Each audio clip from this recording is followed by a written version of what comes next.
Solve x squared plus 6x plus 5 equals 0 by completing the square.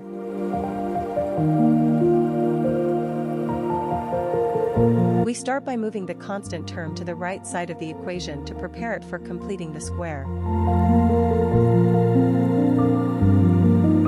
To complete the square, we add the square of half the coefficient of x to both sides of the equation.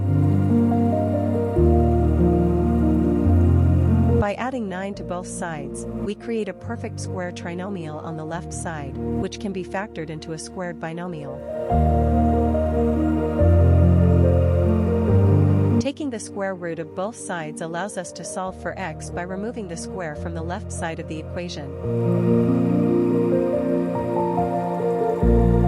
Finally, we solve for x by subtracting 3 from both sides, giving us our two solutions.